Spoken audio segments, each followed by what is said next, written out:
Buenas tardes, soy Cris González Serrano y hoy vengo a contarte una historia fascinante y además en un formato diferente, porque hoy vengo acompañada de una mujer maravillosa y bueno, os voy a contar por qué está aquí con nosotros y nosotras Paqui. El otro día nos dieron un premio a las mujeres escritoras de Coín y bueno, pues fue un acto muy bonito que yo agradezco. Pero el premio se llamaba Concha Gómez Moya y yo me quedé sin saber quién era esta mujer. Es que a mí me dan un premio y digo, bueno, pero esta señora, ¿quién era? ¿Por qué? Y bueno, pues eso se me quedó ahí y resulta que en el acto, en ese evento, pues estaba mi compañera de gimnasio, Paqui, que me felicitó por el premio y tal, pero eso se quedó ahí, ¿no?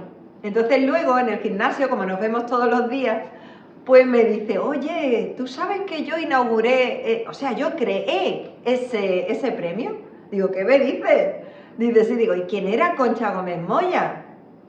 Entonces Paqui, que es súper profesional, porque además de crear ese premio, es fundadora de la Asociación de Mujeres Amatistas en Coín y presidenta de la Asociación Feminista María Cambrils, pues aparte de eso, evidentemente como está acostumbrada a hacer las cosas bien, pues entonces me pasó un pendrive con documentos, fotos y demás, que luego iré intercalando, y me contó la historia de Concha Gómez Moya, y digo, esto lo tiene que saber todo el mundo.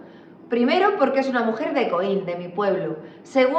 Primero, porque es una mujer. Segundo, porque es una mujer de Coín. Y tercero, porque no quiero que sea una mujer olvidada, porque es una mujer que luchó mucho, que sufrió mucho y que además aportó mucho al pueblo. Así que, Paqui, ¿quieres contarnos quién era Concha Gómez Moya? Ay, pues sí, gracias, Cris. Es que Concha Moya, su nombre completo es Concha Gómez Moya. Para nosotros, para mí, que yo la conocí, es Concha Moya, ¿no? Ella fue una mujer que nació en Coín y falleció aquí en Coín en el año 2003. Ella tiene una historia porque, mira, su padre fue asesinado durante la Guerra Civil y ahí fue donde ella empieza toda la historia de Concha Moya. Durante la guerra, cuando su padre fue asesinado, pues resulta que había muchísimos refugiados rojos, llamados rojos, que estaban refugiados bien en el monte o bien en casas más ocultas para que los nacionales no dieran con ella. Entonces, ella llevaba pues alimentos, ropa, ella y otras personas, no ella sola. En un momento dado parece ser... Perdona, ¿dónde llevaban esos alimentos? Los alimentos los llevaba donde estaban los refugiados. Los refugiados, vale. Es decir, que, digamos, para situar un poco en contexto, digamos que ese trayecto sería un trayecto, digamos, escondido, ¿no? No van a ir ahí con las bolsas de comida. No, claro. Estamos hablando de que era en la clandestinidad. Claro, entonces ya hay un peligro ahí. Claro. El peligro lo tenía ella ahí, por supuesto, ella y las personas que lo acompañaban. Nos cuenta una de sus hijas que antes de hacer este premio, crear este premio, pues lo primero que hicimos fue informarnos de toda la vida de Concha Moya. Entonces, ¿quién mejor que sus propias hijas? Claro. Tanto María Gracia como Dolores. Entonces, lo que yo cuento es contado de sus propias hijas, que no hay nada sacado fuera de... Sí, que no se ha inventado. No, todo eso. Entonces, nos cuenta que su madre, pues durante una de esas escapadas que hacían para llevar alimentos a donde estaban estos refugiados, pues alguien dio el chivatazo de que iban allí. Claro, en una de esas caminatas para llevar esos alimentos y esa ropa o lo que precisaban, pues los nacionales la interceptaron y por supuesto pues la arrestaron. Pues ahí mismo. ¿Cuántos años tenía Concha? Más o menos. Pues sería de 20 y tantos, más no tendría, o menos incluso menos, porque la verdad es que la edad no lo he llegado yo a preguntar a su hija María. 19 o 20 años, porque ella cuando se casó ya tenía 35 y fue cuando pasó todo el periplo por sus cárceles, porque pasó por 3 cárceles. En ese momento se la llevaron a la cárcel de Coín, que está situada, o estaba situada, donde lo que hoy conocemos por la Caridad, la iglesia de la Caridad, o el hospital de la Caridad, que ahora está transformado y todo, pues ahí. Y de ahí se la llevaron para Málaga, allí estuvo también un tiempo presa, de allí pasó a Santander, ¿sabes? Y nos cuenta su hija que allí en Santander, pues en la cárcel de Santander, resulta de que en una de las inspecciones que hacía el arzobispo de Santander, se pusieron todas de acuerdo, todas las presas se pusieron de acuerdo y cogieron y le arrojaron todas las compresas que tenían manchadas, se las arrojaron a unos momentos y una época tan terrible. Bueno, me cuenta también sus hijas que, bueno, que por ejemplo, antes de, eso fue en Santander, ¿no? Después de lo que hicieron, en la revuelta que hubo, claro, le cogieron represalia y fue brutal lo que le hicieron a ella y a todas las compañeras que estaban allí. En esa revuelta, digamos, en esa revuelta o en esa ejecución que le hicieron por lo que habían hecho, ella perdió un ojo. Wow. Veréis en las imágenes de que ella siempre lleva su ojo tapado.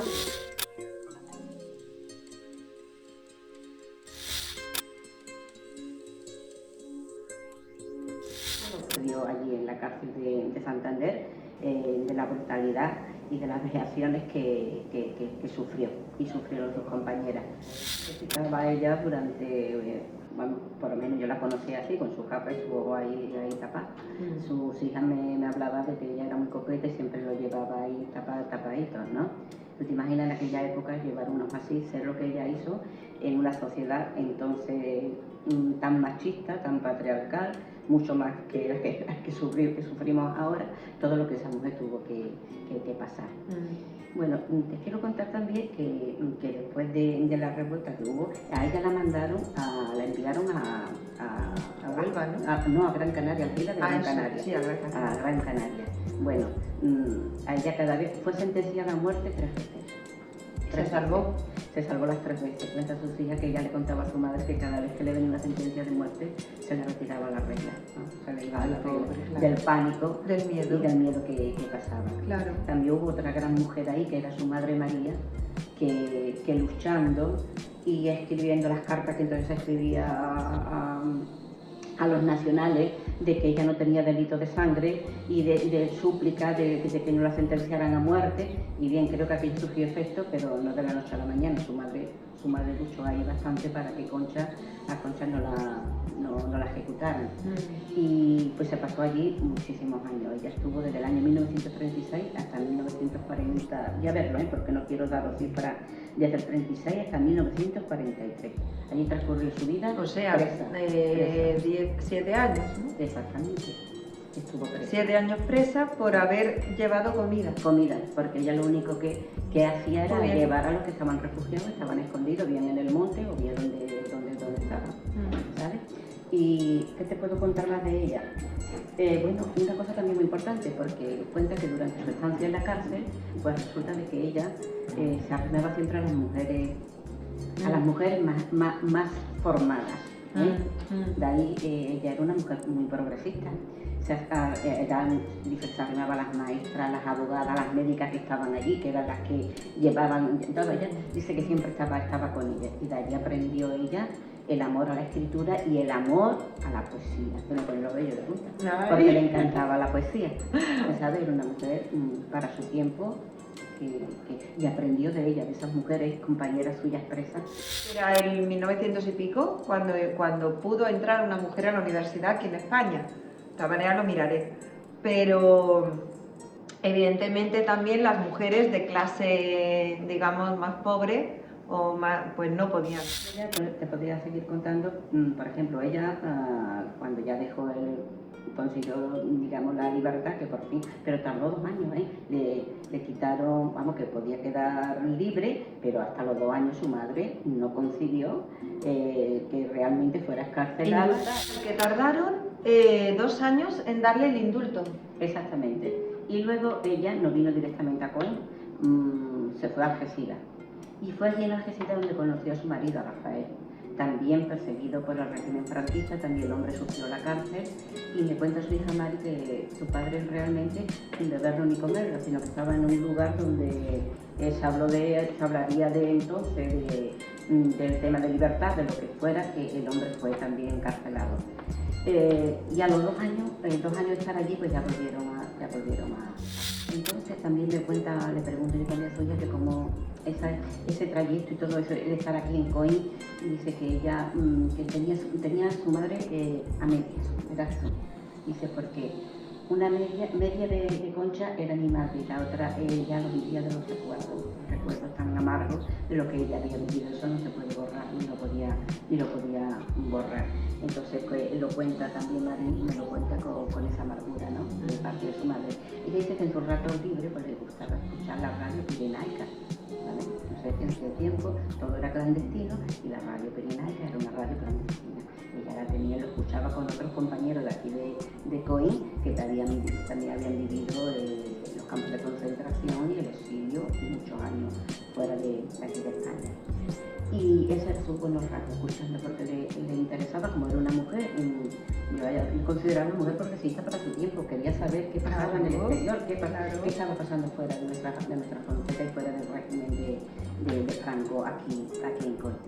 Entonces, pues, eso contaba ella, que dice que la mitad era de ella, la mitad la vivía su madre, la mitad la vivía también allí en el Claro, ¿no? tenía un trauma. Una madre a medias, que tenía una madre a medias. Es muy traumático lo que ella vivió, entonces eso es de por vida. Quiero que nos hables un poco de eso que luego ayudó Concha a encontrar, cómo hizo para encontrar los cuerpos.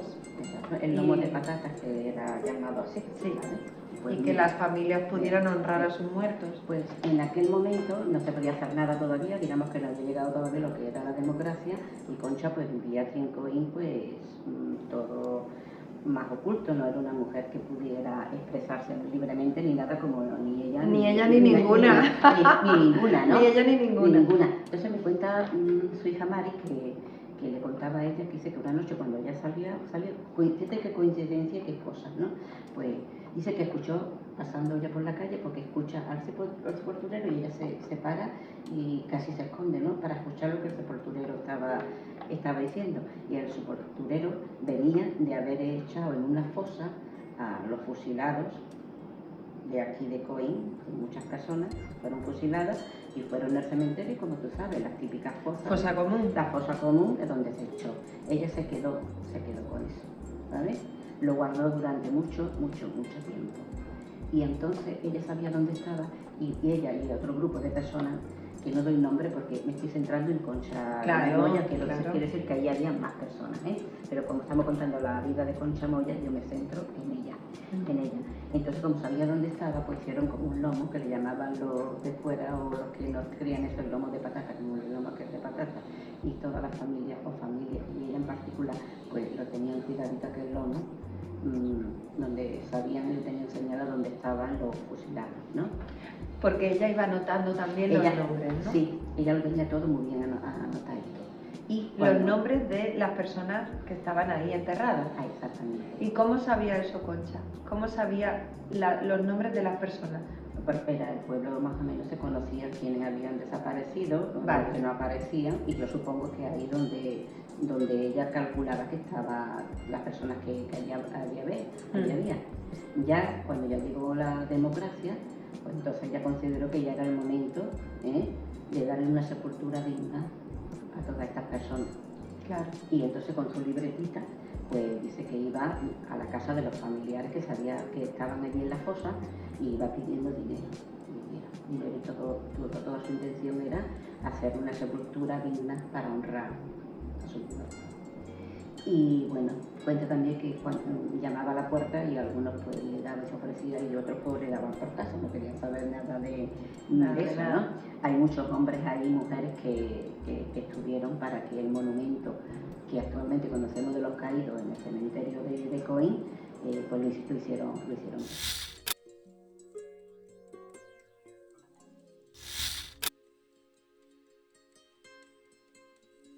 Es decir, que con esa recolecta se hizo ese monumento. Exactamente.